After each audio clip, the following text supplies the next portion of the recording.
Hi friends, welcome to temple vlogs. Renuka, అందరూ బాగున్నారా? నేను బాగున్నానండి.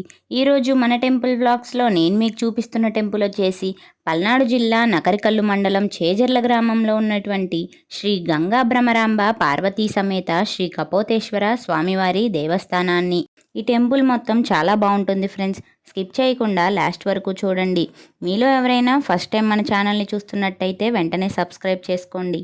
అప్పుడే నేను పెట్టే ప్రతి వీడియో నోటిఫికేషన్ మీకు కూడా వస్తుంది. మన సత్తెనపల్లి నుంచి ఈ టెంపుల్కి దాదాపు 47 కిలోమీటర్స్ ఉంటుంది. ఈ ఆలయ ప్రాకారాలు ఆనవాళ్లు బట్టి ఈ ఆలయం 3వ శతాబ్దం నాటిదని, పూర్వం విష్ణుకుండలీకులు ఆనందగోత్రికులు ఉండేవారు. వాళ్ళ టైంలో ఈ దేవాలయాన్ని నిర్మించడం జరిగిందని నిర్ధారించడం జరిగింది. ఈ ఆలయంలో మనం దర్శించుకునేటువంటి లింగాకారం శిబి చక్రవర్తి యొక్క శరీర భాగము. అసలు శిబి చక్రవర్తి అనే రాజుగారు కపోతేశ్వర స్వామిగా ఎలా అవతరించాడో ఈ ఆలయ స్థల పురాణం ప్రకారం తెలుసుకుందాం. మహారాష్ట్రలోని తేర్ మరియు ఆంధ్రప్రదేశ్లోని చేజర్ల, ఈ రెండు స్థలాలు ఒకప్పుడు బౌద్ధ చైత్య గృహాలు. తరువాత అవి హైందవ దేవాలయాలుగా మార్చబడ్డాయి. చేజర్ల శైవాలయాన్ని కపోతేశ్వరాలయం అని అంటారు. ఇక్కడ గర్భగుడిలో ఉన్నటువంటి లింగం శిబి చక్రవర్తి శరీరం నుండి ఉద్భవించిందని ఇక్కడి స్థల పురాణం. ఇది మహాభారతంలోని కథ. మాంధాత కుమారుడు శిబి చక్రవర్తి రాజుగారు. ఈయన కాశీరాజ్యాన్ని పరిపాలించేవాడు. ఈయనకి 2 తమ్ముళ్ళు ఉన్నారు, జీమూతవాహనుడు, మేఘదాంబరుడు. ఈ 2 తమ్ముళ్ళకి రాజ్యం అప్పజెప్పాలనుకుంటాడు. అనుభవం కోసం రాజ్య పర్యటన కోసం పంపిస్తారు. అలా రాజ్య పర్యటన కోసం వెళ్ళినటువంటి తమ్ముళ్ళు ఎంతకాలానికి తిరిగిరారు. దాంతో శిబి చక్రవర్తికి ఏంటి తమ్ముళ్ళు ఆచూకీ కూడా దొరకలేదు, అసలు జీవించి ఉన్నారా లేదా అని సందేహం వస్తుంది. ఇలా సందేహం రావటంతో పెద్ద పెద్ద ఋషులని, మునీశ్వరులని పిలిపించి మా 2 తమ్ముళ్ళ ఆచూకీ తెలియలేదు అని అడుగుతాడు శిబి చక్రవర్తి. అప్పుడు నారద మునీంద్రుల వారు ఇలా చెప్తారు, నాయనా, నీవు నీ 1,000,000 మంది పరివారాన్ని కూడా రథం మీద తీసుకొని దక్షిణం వైపుగా ప్రయాణించు. అలా ప్రయాణించే మార్గంలో ఆ రథచక్రం ఎక్కడైతే భూమిలో కుంగిపోతుందో అక్కడ మీ 2 తమ్ముళ్ళు కనిపిస్తారని చెప్తాడు. ఇక ఆలస్యం చేయకుండా శిబి చక్రవర్తి రాజుగారు తన 1,000,000 మంది పరివారాన్ని వెంట పెట్టుకొని రథంతోటి దక్షిణం వైపు వస్తూ ఉంటారు. ఈ చేజర్ల ఆలయానికి 2 కిలోమీటర్ల దూరంలో మేఘాల మల్లయ్య కొండ అని ఉంటుంది. ఆ కొండ దగ్గర రథచక్రాలు భూమిలోకి కుంగిపోతాయి. వెంటనే ఆ ప్రదేశంలో వెతికితే 2 తమ్ముళ్ళు కూడా తపస్సు చేస్తూ కనిపిస్తారు. అది చూసి శిబి చక్రవర్తి ఇలా అంటాడు, నాయనా, మీరిద్దరూ ఇలా తపస్సులో ఉంటే ఎలాగా? రాజ్యాన్ని చూసుకోవాలి కదా, రండి వెళ్దాం అని అంటాడు. మేము ఎక్కడికి రాము, మాకు ఇక్కడ మోక్ష మార్గం కనిపిస్తుంది. మాకు రాజ్యము వద్దు, ఆస్తులు అంతస్తులు వద్దు, మేము ఇక్కడే ఉంటాము అని అంటారు తమ్ముళ్ళు. మీకు అవసరం లేనిది నాకు మాత్రం ఎందుకయ్యా, నేను కూడా మీలాగే తపస్సు చేస్తాను అని అంటాడు శిబి చక్రవర్తి. మరి అందరం ఇక్కడే ఉంటే రాజ్యం బాగోగులు ఎలాగా అని 100 యాగాలు తలపెడతాడు రాజుగారు. అప్పట్లో ఒక నమ్మకం ఉండేది, 100 యాగాలు ఎవరైతే పూర్తి చేస్తారో ఆ రాజు యొక్క రాజ్యం సుఖ సంతోషాలతో ఉంటుందని నమ్మకం. అందుకని శిబి చక్రవర్తి 100 యాగాలు చేద్దామని మొదలు పెడతాడు. అలా 99 యాగాలు పూర్తవుతాయి. ఇక 100వ యాగం జరిగేటప్పుడు ఇంద్రుడు శివుడి దగ్గరికి వెళ్ళి ఇలా చెప్తాడు, స్వామి, భూలోకంలో శిబి చక్రవర్తి రాజుగారట 100 యాగాలు చేస్తున్నారు.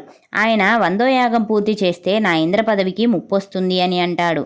అప్పట్లో ఎవరైతే 100 యాగాలు పూర్తి చేస్తారో వారికి ఇంద్ర పదవి వస్తుంది అని నమ్మకం ఉండేది. ఇంద్రుడి పదవికి ముప్పొస్తుంది అని శివుడికి చెప్పగానే వెంటనే త్రిమూర్తులు ముగ్గురు కూడా ఆ 100వ యాగం ఆపడానికి భూలోకంలోకి మారువేషంలో వస్తారు. శివుడు వేటగాడి రూపంలో, విష్ణుమూర్తి పావురం రూపంలో, బ్రహ్మదేవుడు బాణం రూపంలో వస్తారు. మనం చేజర్ల వచ్చే మార్గంలో విప్పర్ల అనే ఊరు వస్తుంది. అక్కడ పక్షి రెక్క విరుస్తుంది, అందుకని విప్పర్ల అంటారు. అలాగే కుంకలగుంట అనే ఊరు వస్తుంది. పక్షి బాణం తగిలి కుంటుకుంటూ వస్తుంది, అందుకని కుంకలగుంట అని అంటారు. చివరికి ఈ ఊరికి చేరింది కాబట్టి చేరువ జర్ల అనే పేరు వచ్చింది. అది కాస్త చేజర్లగా మారింది. ఆ పక్షి కుంటుకుంటూ వచ్చి యజ్ఞంలో ఉన్నటువంటి శిబి చక్రవర్తి తొడ మీద వాలుతుంది. మానవ భాషలో నన్ను కాపాడండి, వేటగాడు నన్ను తరుముకుంటూ వస్తున్నాడు అని శరణు వేడుతుంది. శిబి చక్రవర్తి ఇదేమి వింత, పక్షి మానవ భాషలో మాట్లాడుతుంది ఏమిటి అని ఆశ్చర్యపోతాడు. సరే, నేను నిన్ను కాపాడుతాను అని మాట ఇస్తాడు శిబి చక్రవర్తి. ఇంతలో కొంతసేపటికి వేటగాడి రూపంలో ఉన్న శివుడు వస్తాడు. నాయనా, నేను ఆ పక్షిని ఎక్కడి నుంచో తరుముకుంటూ వస్తున్నాను, ఆ పక్షిని ఇలా ఇవ్వండి, అదే ఈరోజు మా భోజనం అని అంటాడు. శిబి చక్రవర్తి ఇలా అంటాడు, నేను ఆ పక్షికి మాట ఇచ్చాను, మాట తప్పను. నాయనా, నీకు కావాలంటే నా అర్ధరాజ్యం ఇస్తాను, తీసుకో, నువ్వు సుఖ సంతోషాలతో ఉండొచ్చు అని అంటాడు. కానీ వేటగాడు ఉండి, అలా కాదయ్యా, మేము బోయ వంశస్థులం, మేము ఈరోజు ఉదయాన్నే ఏ పక్షిని అయితే చూస్తామో ఆ పక్షినే భోజనంగా తీసుకుంటాము, లేదంటే మా పెళ్ళాం బిడ్డలు పస్తులు పొనుకుంటాము, మేము అలా ఆకలితో పొనుకోవాలి అనుకుంటే ఆ పక్షిని ఇవ్వకండి అని అంటాడు. ఇంతలో శిబి చక్రవర్తి ఉండి, నేను పక్షిని అయితే ఇవ్వను, ఈ పక్షి ఎంత బరువైతే ఉందో అంత మాంసాన్ని నా శరీరం నుంచి ఇస్తాను, తీసుకుంటావా అని అంటాడు. వేటగాడు కొంతసేపటికి సరే అంటాడు. ఇక శిబి చక్రవర్తి త్రాసు అంటే కాటా తెప్పించి ఒకవైపు పక్షిని పెట్టి మరొక వైపు ఆయన శరీరం నుంచి కొంచెం కొంచెం మాంసాన్ని ఖండించి కాటాలో పెడుతూ ఉంటాడు. ఆయన శరీర భాగాలన్నింటినీ కూడా ఖండించి కాటాలో పెట్టేశాడు. అయినా కాటా తూగట్లేదు. ఇక ఆయన తలను కూడా ఖండించి పెడతాడు. అప్పుడు కాటా తూగుతుంది. శిబి చక్రవర్తి యొక్క అపారమైన త్యాగగుణానికి మెచ్చి త్రిమూర్తులు ముగ్గురు కూడా ప్రత్యక్షమవుతారు. నీకు ఏం వరం కావాలో కోరుకోమని శిబి చక్రవర్తిని అడుగుతారు. స్వామి, మిమ్మల్ని చూద్దామంటే కళ్ళు లేవు, దండం పెడదామంటే చేతులు లేవు, అందుకని నా కోసం, నా రాజ్యం కోసం 1,000,000 మంది పరివారం వారి కుటుంబాలను వదిలేసి వచ్చారు కాబట్టి మమ్మల్ని అందరినీ నీలో ఐక్యం చేసుకోమని వరంగా కోరుకుంటాడు. అందువల్ల కపోతం అంటే పావురం, పావురం వల్ల ఈశ్వరుడిలో ఐక్యమైపోతాడు కాబట్టి శిబి చక్రవర్తికి కపోతేశ్వరుడు అనే నామధేయం చేస్తారు. ఈయన యొక్క 1,000,000 మంది పరివారము కూడా ఈ ఊరు 4 పొలిమేర్లలో స్వామివారితో కలిపి 1,1 లింగాలుగా ఏర్పడతారు. ఈ చేజర్ల గ్రామం, ఈ ఆలయంలో మనం చూస్తున్నటువంటి లింగాకారం శిబి చక్రవర్తి యొక్క మొండెమే కపోతేశ్వర లింగం. ఇప్పుడు మనం చూస్తున్నది గర్భాలయంలో ఉన్నటువంటి శ్రీ కపోతేశ్వర స్వామివారిని ఫ్రెండ్స్. స్వామివారికి హారతి ఇస్తున్నారు, మీరు కూడా దర్శనం చేసుకోండి. ఇంత గొప్ప చరిత్ర కలిగినటువంటి శైవ క్షేత్రాన్ని దర్శించుకోవటం చాలా ఆనందంగా ఉంది ఫ్రెండ్స్. మరి ఈ వీడియో ద్వారా మీరు కూడా స్వామివారిని దర్శించుకున్నందుకు మీకు ఎలా అనిపిస్తుందో కామెంట్ చేయండి. ఇక్కడికి రావాలని ఉన్నా రాలేనటువంటి మీ కుటుంబ సభ్యులందరికీ కూడా ఈ వీడియోని షేర్ చేయండి ఫ్రెండ్స్. వారు కూడా స్వామివారిని దర్శించుకునే భాగ్యం కలుగుతుంది.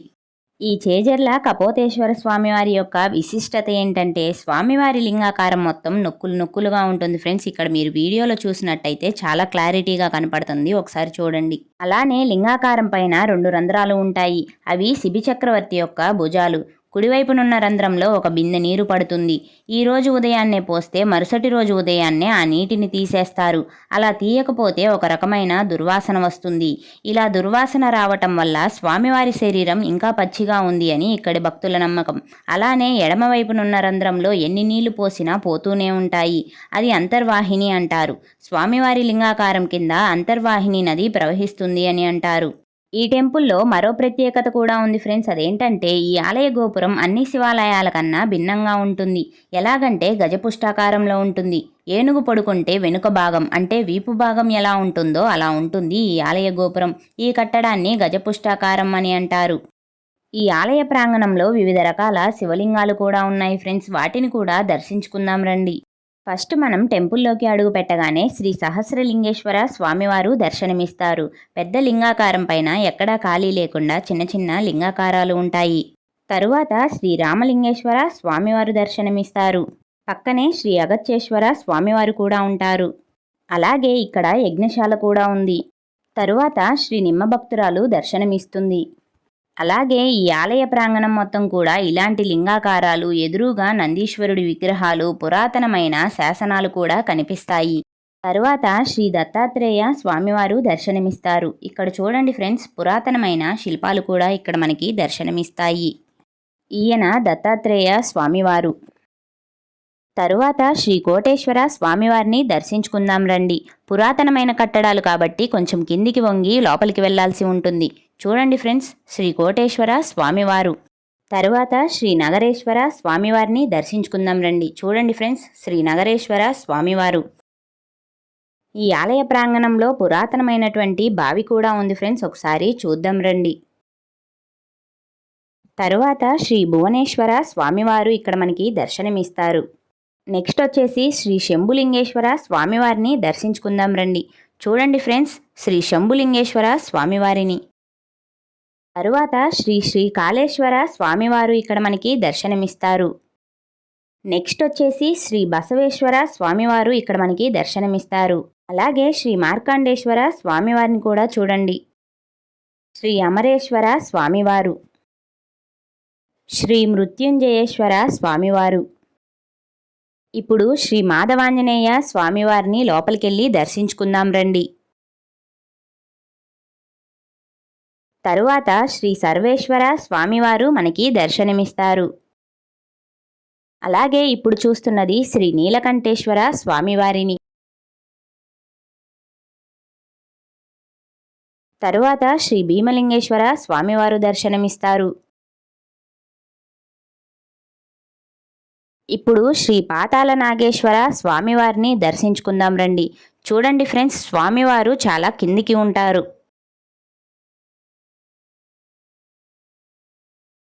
తరువాత శ్రీ ఉమామహేశ్వర స్వామివారు ఇక్కడ మనకి దర్శనమిస్తారు.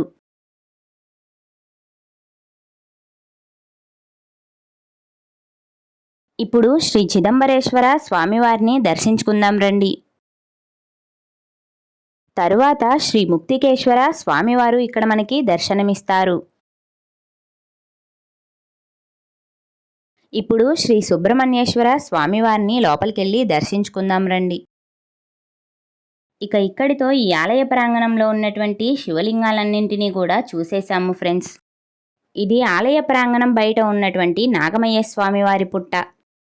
ఈ టెంపుల్లో ఉన్నటువంటి పురాతనమైన కోనేరు ఇది. ఓకే ఫ్రెండ్స్, శ్రీ కపోతేశ్వర స్వామివారి టెంపుల్ని చూశారు కదా. ఈ టెంపుల్ పక్కనే ఒక చిన్న కొండ మీద శ్రీ సుబ్రహ్మణ్యేశ్వర స్వామివారు ఉంటారు.